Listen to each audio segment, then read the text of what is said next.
A partir de agora, entra no ar o programa Pense e Repense. Uma palavra de fé, esperança e amor. Pense e Repense. Pense e Repense. Apresentação, Pastor Luiz Antônio. Oi, gente, que alegria! Estamos juntos mais uma vez e eu sempre reconheço que esta é uma grande oportunidade dada por Deus. Porque quando temos esta condição de poder falar, o outro pode ouvir, a gente pode parar para pensar, isso tudo é bênção de Deus. É a graça do Senhor sobre a nossa vida. É o significado, da própria vida. Nós estamos funcionando. Isso é muito bom. Então, estar aqui com você hoje é um privilégio. E hoje nós vamos tratar sobre um tema que com certeza vai trazer orientações importantes para a sua vida. Não só para coisas que acontecem com você, mas em relação às pessoas que estão à sua volta. O tema de hoje, uma inimiga chamada depressão. Esse é o nosso tema. Antes de eu apresentar para vocês a nossa convidada de hoje, eu já peço para você se inscrever no nosso canal, acione o sininho, dê um like, compartilhe com outras pessoas, porque essa é uma forma de você ajudar e abençoar o nosso canal. Muito bem, eu convidei para estar comigo aqui hoje a pastora Joeli.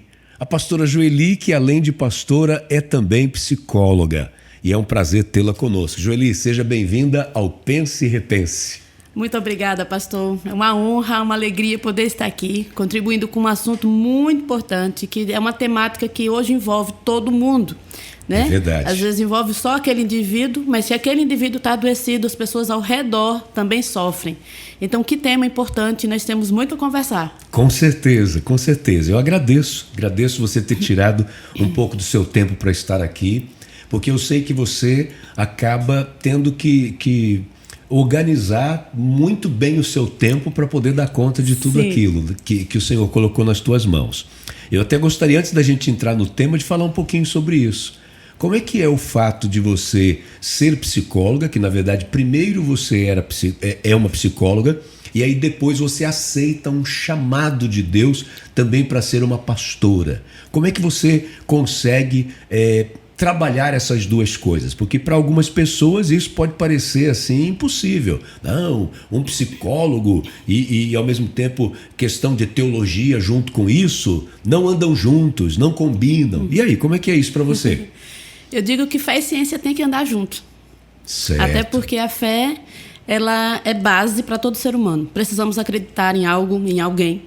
E a ciência, por muito tempo, ela foi contra isso, né? Mas hoje ela já tem se rendido, sim, a essa questão de fé e ciência. Então dá para casar muito bem a teologia junto com a psicologia. Um não fere no outro. Quando nós olhamos, por exemplo, para a Bíblia, muita coisa da ciência está lá. Quantos argumentos nós temos dentro da psicologia que a Bíblia já falava antes? Salomão já falava muita coisa. Então dá para casar. Paulo, então, né? Meu Deus. O apóstolo Paulo, e com certeza ele acaba oferecendo muito material para a psicologia trabalhar, com certeza, né?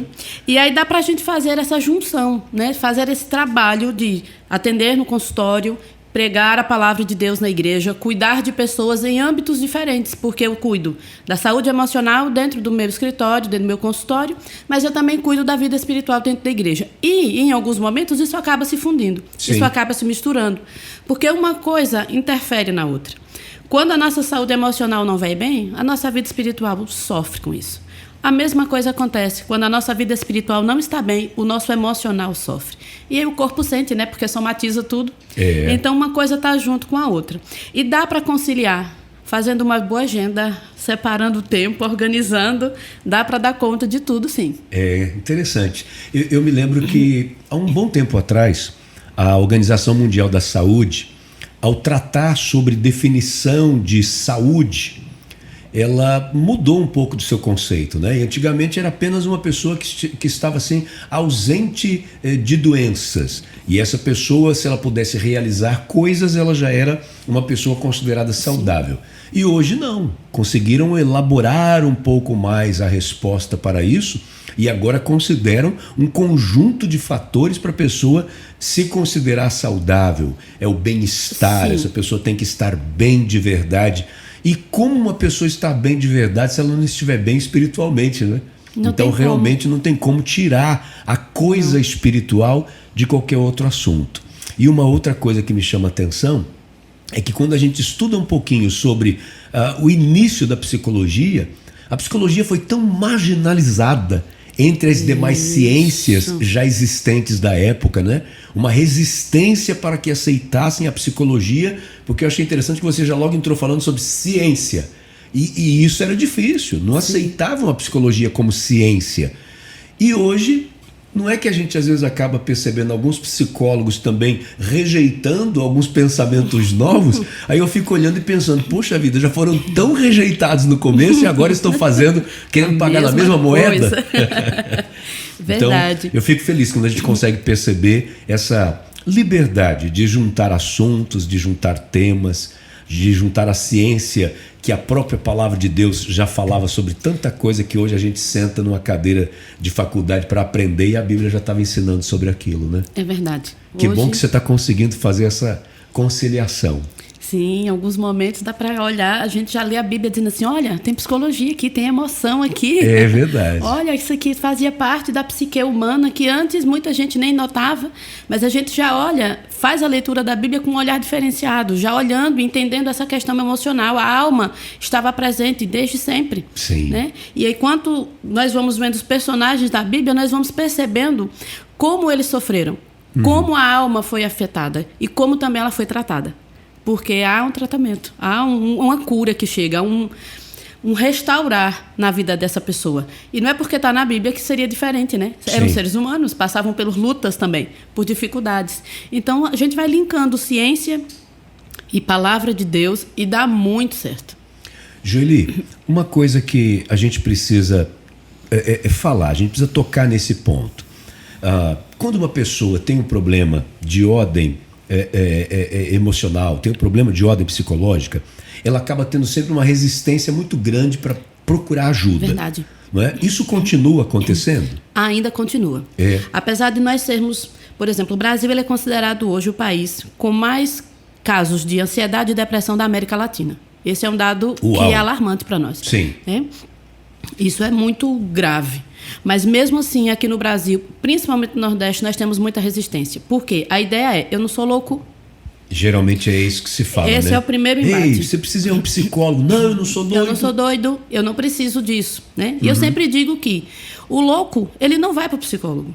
Até porque as faculdades mentais, né? Ele não tem consciência para dizer assim, eu preciso disso. Ele é levado por alguém. Então, quem é que vai ao psicólogo? Aquela pessoa que quer melhorar. Aquela pessoa que entende que precisa de ajuda na área emocional, que tem algo que ela não consegue perceber sozinha e o outro está ali para isso. Então, sim, existe uma resistência. E existe uma resistência muito grande no meio cristão. Essa era a minha segunda questão. Realmente, era isso que eu ia te perguntar. Porque se já tem de uma forma geral, imagine então no meio cristão, que às vezes as pessoas são assim, né? Meio apegadinhas a certos dogmas e não quer mudar, não quer se abrir, né? Porque muita gente diz assim, mas eu tenho fé em Deus, mas eu vou à igreja, eu oro, eu leio a palavra, eu tô lá no culto certinho, participo dos ministérios da igreja, e por que eu tô adoecido emocionalmente? Então é como se uma coisa não pudesse estar ligada à outra, é como se aquele ser humano, porque ele serve a Deus, ele deixa de ser humano. Sim. E não é assim. Então nós temos muita resistência porque a pessoa já acha que se está em depressão, é porque não tem fé. Se está em depressão é porque não tem Deus. Ou, ainda mais, diz logo que é coisa do diabo. Ou pecado. Ou pecado. Ainda tem esse detalhe. É porque tem pecado, por isso que está assim a tua vida. Sim. E não tem nada a ver uma coisa com outra. Aí a pessoa já não está legal, ainda traz mais esse peso. Ela fala, meu Deus do céu. Aí a pessoa entra num processo assim difícil, né? E vai jejuar, e vai ler palavra, e ela começa a se punir cada vez mais, Sim. ficando cada vez mais longe de um consultório, que era o que poderia ajudar. Porque alguns tratamentos para depressão são necessários, e dentre eles está a medicação. E é outra resistência. Né? Tomar medicação, um remédio psiquiátrico, para quê? Como assim? Crente, então, é uma resistência muito grande. Porque tem sempre o mito de que vai ficar dependente da medicação, de que não vai conseguir sair daquilo, e que aquilo não vem de Deus, porque toda dependência não vem do Senhor. E as pessoas, elas não entendem que é por um período de tempo, e que aquilo, sim, é um tratamento. A gente faz tanto tratamento para diabetes, pressão arterial, e toma medicação para o resto da vida. Vai a um dentista, não é? Não é assim? Ou seja, sinal que nós temos a necessidade de manutenção do nosso físico. Então, a necessidade dessa manutenção da nossa psique também. É necessário. Porque nem sempre a depressão está ligada a um trauma em si, a um problema que essa pessoa enfrentou. Às vezes, a depressão está ligada a um déficit de substâncias, de nutrientes. Certo. Por exemplo, a vitamina B12, a vitamina D. Vitamina D é um hormônio, só que nós chamamos de vitamina. Só que a baixa dessa vitamina, ela apresenta naquela pessoa sintomas característicos parecidos com a depressão. Seriam traços depressivos, né? Traços depressivos. E aquela pessoa, ela acha que ela está com depressão, mas na verdade, quando ela vai fazer um exame básico de sangue, vê que a vitamina D está baixa, ela tem que suplementar. Suplementa a vitamina D, os sintomas depressivos vão embora. Olha que coisa. E aí, às vezes, só no psicólogo que a gente vai entender isso. Porque quando chega, por exemplo, para mim, a pessoa já chega com queixa, eu acho que eu estou deprimido. Você vai no médico e pede a ele exames básicos e pede a ele para prescrever a vitamina D. Observa como é que está. Ah, tá. Então, aí é uma outra coisa importante que eu acho que a gente precisa sempre deixar claro para o pessoal que está nos acompanhando. Bom, primeiro que eu acredito que, não sei se eu vou exagerar aqui, mas acho que de 10 anos para cá, ficou estabelecido que a depressão ela deve ser tratada de forma medicamentosa. Não é assim? Não só com terapia, né? Sim. Ela vai precisar de um acompanhamento medicamentoso. Principalmente se ela estiver em um nível já intermediário a grave. Certo. Porque quando ela está ali no começo, quando ela está no início, a depender da situação, do que se perceba, a gente consegue reverter a situação só com terapia. Certo. Mas se for percebida logo no começo, logo nos primeiros sintomas, caso contrário, é necessária a medicação. E aí vai ser um trabalho em conjunto. Isso. Um trabalho de um psiquiatra junto com um psicólogo. Isso. Não Certo. dá para, quando entra com medicação, precisa dessa parceria. Porque tem muita gente que diz, então eu vou para o psiquiatra e não venho para a terapia. Não funciona. Porque aquela pessoa ela não vai aprender a tratar o que levou ela à depressão. Se Certo. for uma questão realmente, como eu falei, né, da vitamina D, é tranquilo. Mas nem sempre é. Às vezes é a falta de identidade, algo que a gente tem visto muito. E essa pessoa entrou em depressão porque ela não se reconhece como pessoa. Ela não conhece a si mesma, ela não sabe quem ela é. Às vezes por traumas que ela já enfrentou na vida. E ela foi guardando e chega uma hora que derrama, né? Transborda. E aí ela chega numa hora que ela precisa de ajuda. Essa ajuda tem que estar dentro da terapia. A medicação não cura o trauma. A medicação não ressignifica as vivências passadas. A medicação, ela ajuda aquela pessoa, tá, a ter E principalmente mais leveza. momentaneamente, né? Isso. Ela vai ajudar a pessoa a ter leveza para mexer naquela situação e ela continuar a vida. Porque essas medicações elas vão trabalhar com recaptação de serotonina, noradrenalina, norepinefrina, que são substâncias elaboradas no nosso cérebro e que às vezes está em baixa e nós precisamos repor. Quando essas substâncias são repostas no nosso organismo, os sintomas depressivos, eles amenizam. Nós conseguimos tratar o problema, conseguimos conversar sobre aquilo sem aquele paciente tentar algo mais grave contra si mesmo. Porque quanto mais você mexe no trauma, mais ele é doloroso. Não é fácil. Tem certos casos que chegam que a gente olha e diz, meu Deus, como é que essa pessoa suportou até hoje? Tudo que ela está enfrentando até aqui. Então, a medicação ela não vai tirar o trauma, ela não ressignifica. A medicação ela te dá um fortalecimento, uma leveza para enfrentar o processo tranquilamente. E você conseguir falar sobre aquilo, ressignificar, liberar perdão, se for o caso. e seguir a vida. Então, tudo isso é necessário. Então, tem esse combo aí, psiquiatra e psicólogo. É uma parceria.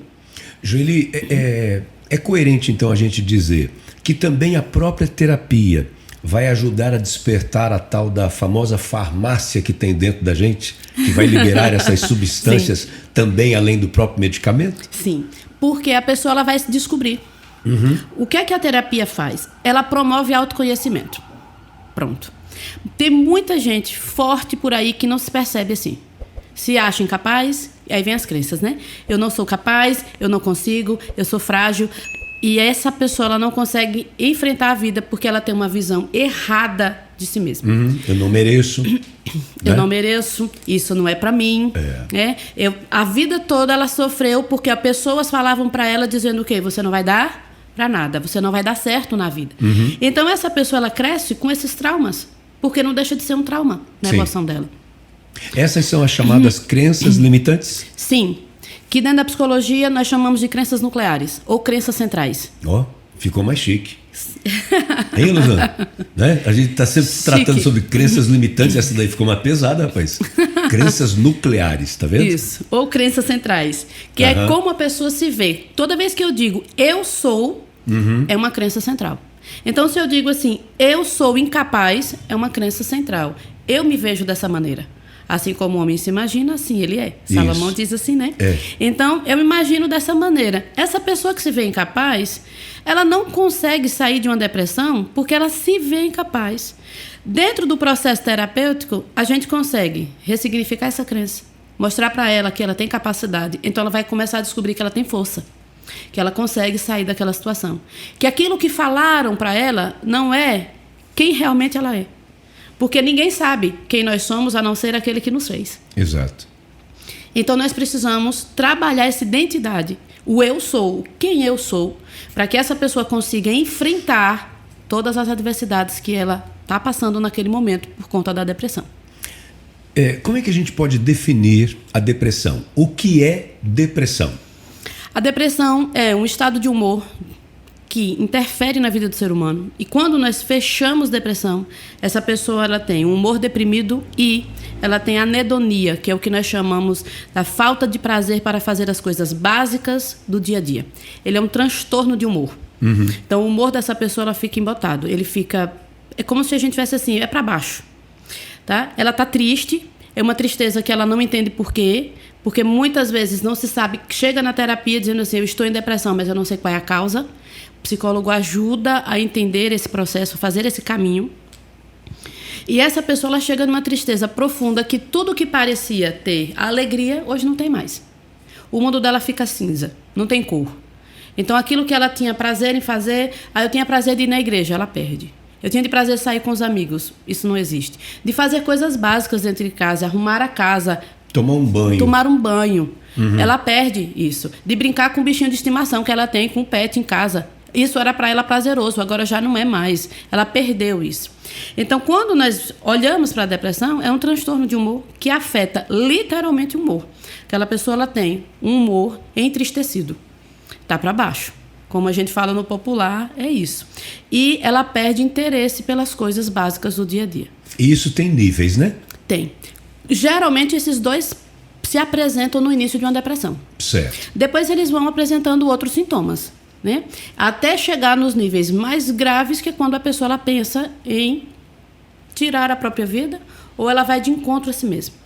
Nesses níveis aí, ou ela pensa da seguinte maneira, para mim tanto faz como tanto fez. Se eu acordar amanhã tá bom, se eu não acordar tá bom também. Mas outras pessoas elas já fazem o planejamento. Elas tramam tudo o que elas querem fazer para tirar a própria vida. Puxa, aí nós temos um estágio mais grave da depressão.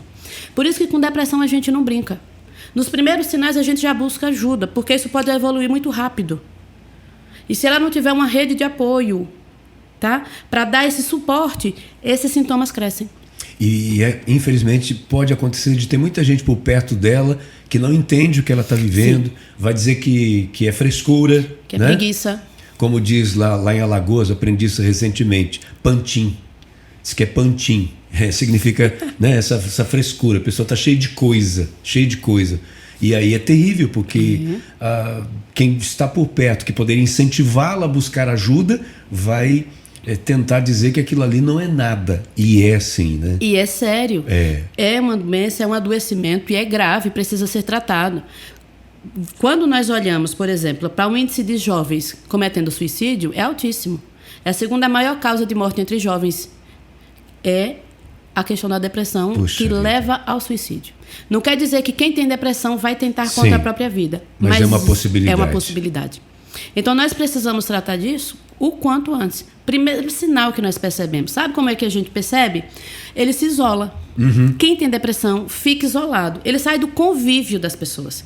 Ele não quer responder o WhatsApp. Ele não posta mais nada no Instagram, nas redes sociais. Ele sai do convívio dos amigos. E se as pessoas não perceberem, para dizer assim, ei, fulano tá estranho. Fulano nunca mais chegou, nunca mais apareceu, manda mensagem, não responde. E se essa pessoa ela não chega perto, essa que está adoecida, ela só vai piorando. Porque ela já começa a pensar o quê? Eu não tenho ninguém. Eu não tenho amigos. Ninguém se importa comigo. E isso é a mente trabalhando contra ela mesma. Então, isso é muito difícil de enfrentar sozinho. Precisa de uma rede de apoio, precisa de gente perto para isso, para tirar essa pessoa dessa situação, porque nem sempre ela vai conseguir se levantar. E aí entra no fundo do poço, literalmente. Joeli, a pessoa que está nos assistindo nesse momento, e à medida que você foi falando, de repente ela foi até se identificando, né? Poxa vida, eu tenho alguns sintomas que a pastora, que a Joeli aí, a psicóloga, está falando. E agora? Como é que eu faço? E imagine que essa pessoa ela não tenha assim uma condição financeira, né, para poder chegar a um terapeuta, chegar a um psicólogo. Existe algum caminho dentro da rede pública de saúde que poderia dar um encaminhamento para essa pessoa? Você tem essa informação? Sim. Pode chegar em qualquer unidade básica de saúde e procurar o médico da unidade, mesmo que não seja psiquiatra. O médico da unidade, né, que é o que nós chamamos de médico da família, que está naquele posto de saúde, naquela unidade básica de saúde, ele vai atender e ele vai fazer os devidos encaminhamentos. Provavelmente esse paciente já sai dali medicado e encaminhado para o tratamento psicológico. Nem todas as unidades de saúde, aqui em Aracaju nós temos psicólogos, infelizmente. Ainda não chegamos nesse nível e é necessário. É mais que necessário. Mas sim, nós temos alguns lugares que fazem atendimento. Então, esse profissional de saúde, no posto de saúde, ele vai encaminhar. As enfermeiras dos postos de saúde também podem fazer esse encaminhamento. Então, aqui em Aracaju, funciona assim. Certo. Vai para o posto de saúde, para a unidade mais próxima da casa e conta a situação, mostra o que está acontecendo, fala com a enfermeira e ela, na triagem, eles vão marcar com o médico. E aí ele vai ter todo o direcionamento. Ótimo. Porque é algo que é grave, não pode deixar para depois. É importante essa informação. E uma outra coisa, nós temos ouvido muito, principalmente nos últimos tempos agora, os últimos dias, sempre um link, sempre surgem matérias falando sobre a importância da fé, a importância da religiosidade dentro de um processo terapêutico, falando sobre a saúde emocional da pessoa, falando até mesmo sobre a longevidade. Que pessoas, a partir do momento que manifestam a sua fé, que têm uma religião, não necessariamente a nossa, não necessariamente que seja um cristão evangélico, mas começam a mostrar que as pessoas que buscam a Deus de alguma forma, essas pessoas acabam tendo uma longevidade, acabam tendo uma vida mais longeva. E aí? Sim, eu concordo com isso, porque nós somos 3 em 1. Né? Então, nós somos um espírito, temos uma alma, habitamos em um corpo. Isso. Então, essas 3 partes do nosso ser, elas precisam estar em equilíbrio. Saúde não fala de bem-estar? Quando a gente pega o conceito de saúde, hoje se fala de bem-estar. Bem-estar nas 3 áreas. Então, a parte espiritual, ela é importante porque há um anseio do homem de se ligar àquele que o fez. Há um anseio no homem de se ligar ao Criador. Então, essa fé ela precisa ser exercida de alguma maneira. Ele precisa se relacionar com esse ser criador de alguma maneira, independente de religião, de crença. Nós percebemos isso, por exemplo, uma pessoa que ela tem fé, é muito mais fácil o processo do que uma pessoa que não exerce fé nenhuma. Você constata isso nos atendimentos? Nos atendimentos. Olha só. Muitos pacientes que eu já atendi e atendo hoje, a maioria eles expressam alguma fé. Mas tem outros que não. É a minoria que chega dentro do meu consultório. E a gente percebe que tem um sofrimento maior, porque não tem no que se agarrar, não tem no que depender. Eu não dependo de nada, eu não confio em nada. Então, confia em quem? Sim. Em si mesmo. E aí, quando olha para si dentro de uma depressão, entende não que é encontra falha. motivos para poder ter essa autoconfiança. Isso. Né? Verdade. Quando olha para a medicina, a ciência não fala de depressão sobre a questão de cura. Sim. A ciência ela fala sobre equilíbrio, ela fala de um processo de remissão, mas ela não diz cura, porque é como assim, hoje eu tive depressão, tratei, saí da crise, ok? Mas isso pode em algum momento voltar. Então não se fala de cura, se fala de controle, se fala de equilíbrio quando se trata de saúde mental. Então essa pessoa vai confiar em quê? Se a ciência diz que não tem cura, diz que tem controle, se ela mesma se sente falha, tem que ter alguma coisa que dê para ela suporte. Verdade. E a gente encontra esse suporte na fé. Na certeza que nós temos alguém que nos fez, que nos criou e que sabe o que é melhor para a nossa vida, porque ele conhece o ontem, o hoje e o amanhã. Verdade. Então, ele sabe o que é melhor. É sim. E quando a gente está num processo de adoecimento e a gente olha para o alto e diz assim, né? Como o salmista disse, eu levo os meus olhos para o alto e pergunto, de onde me virá o socorro? O meu socorro vem do Senhor que fez os céus e a terra. O meu socorro vem desse Deus que me fez. Então, mesmo adoecido, mesmo com o humor deprimido, ele sabe que ele tem um Deus que está olhando para ele. Ah, isso faz toda a diferença. E a gente observa isso não só na questão de saúde mental. Pode perguntar a outros médicos, pacientes que estão internados, pacientes com tratamento de câncer, por exemplo, fisicamente. Eles têm fé em Deus, eles passam pelo processo com mais leveza. Eu sei que o meu Deus está cuidando de mim. Eu tenho certeza disso. Mas está doendo, mas eu sei que meu Deus tem um propósito nisso. Então, tudo isso contribui, a fé contribui para a melhora. Pronto, essa sua frase é a deixa que eu queria. A fé contribui. Eu entendo a fé exatamente assim, que ela nos faz crer num Deus que ele tem o poder de estalar os dedos e fazer as coisas se modificarem, né? Simplesmente no estalar dos seus dedos. Sim. Mas eu também acredito numa fé que ela faz isso aqui, sabe? Ela arruma as coisas, ela ajeita as coisas, ela põe cada coisa no seu devido lugar. E foi isso que você falou agora quando você diz a fé contribui. Sabe, por exemplo, é assim que eu entendo. A nossa fé, uma pessoa que de repente estava orando e falando assim, poxa vida, eu preciso entender mais sobre o que está acontecendo comigo. Aí a pessoa vai e liga num canal como esse. Ela pode olhar e pensar, nossa, que coincidência. Eu estava pensando sobre isso, olha ali, aquela pastora que é uma psicóloga falando sobre isso. Ou ela pode entender que isso daqui é um recado de Deus. É Deus usando você para poder tratar com aquela pessoa nesse momento. É isso mesmo. Né? Então, é assim que eu vejo a fé movimentando as coisas à nossa volta. Já que a palavra de Deus nos diz que todas as coisas cooperam para o bem dos que amam a Deus. Não é? Então, a pessoa não pode abrir mão de um profissional que de repente surgiu na vida dela, porque esse surgimento pode ser sobrenatural. Deus colocou essa pessoa para abençoar, para estar junto daquela outra ali e ajudá-la naquele momento tão difícil que ela está enfrentando. Concordo plenamente. As pessoas acham que fé é apenas que Deus vai estalar o dedo e vai dizer, seja curado e sumiu tudo. Eu entendo a fé como, em muitos casos, um processo. Deus, ele, até para uma medicação fazer efeito na minha vida, tem que ter a ação de Deus. Isso. Porque se ele não permitir, aquela medicação não dá certo. É verdade. Às vezes, a fé é Deus abrindo o caminho para que o tratamento aconteça. É uma porta que se abre, então eu vejo a mão de Deus naquilo. Isso é fé. Porque, necessariamente, o milagre não vai acontecer de forma imediata. Deus pode, sim, com certeza. Sim. Ele pode, mas muitas vezes ele permite a gente passar pelo processo, para que a gente vá aprendendo outras coisas. E lá na frente até ajudar outras pessoas. E a gente vai alcançar coisas a mais do que aquilo que a gente estava precisando ou pedindo exatamente dentro desse processo. Sim, verdade. Joeli, meu Deus, que papo importante, e eu gostaria muito da gente ter mais tempo para conversar mais sobre isso, mas infelizmente a gente já estourou todo o nosso tempo mesmo. Mas eu gostaria de te fazer um convite, para que no próximo programa do Pense e Repense a gente pudesse falar sobre ansiedade. Estou à disposição. Tá certo? Que tema ótimo, então, excelente. Tá, porque hoje a gente fala aqui, então, dando né, essa pequena abertura para levar as pessoas a pensar um pouquinho sobre essa questão da depressão e a importância de buscar ajuda se estiverem passando por isso.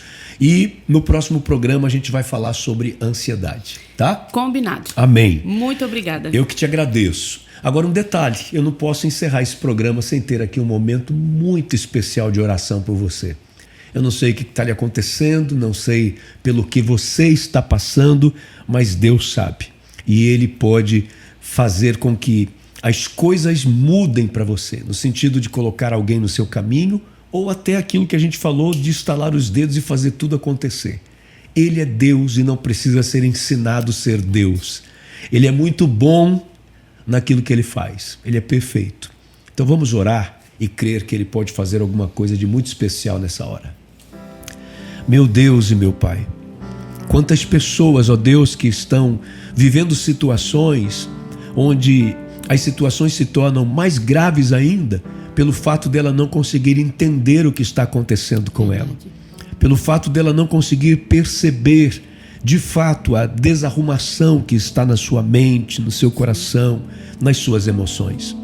Mas eu te peço, entendendo que este momento ele é providencial, que de alguma forma extraordinária e poderosa o Senhor comece a agir na vida desta pessoa, colocando pessoas certas no seu caminho, colocando às vezes até uma literatura certa diante dos olhos dela, inclusive como a tua própria palavra, a Bíblia Sagrada, que ela possa neste momento se permitir ser ajudada, que ela possa abrir o seu coração e permitir que a ajuda chegue, porque com certeza há solução para aqueles que buscam em Ti.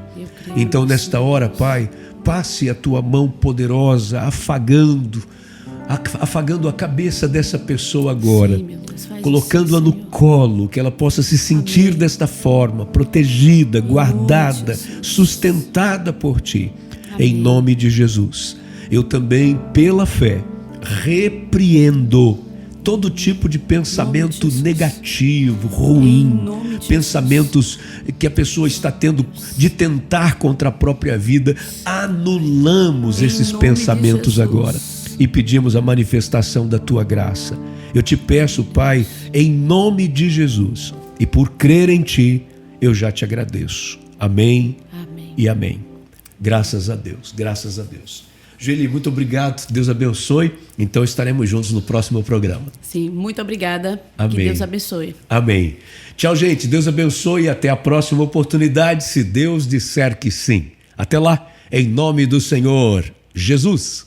Você acabou de ouvir Pense e Repense. Um programa da Igreja do Evangelho Quadrangular. Uma igreja para a sua família. Que a graça do Senhor Jesus Cristo permaneça no seu coração.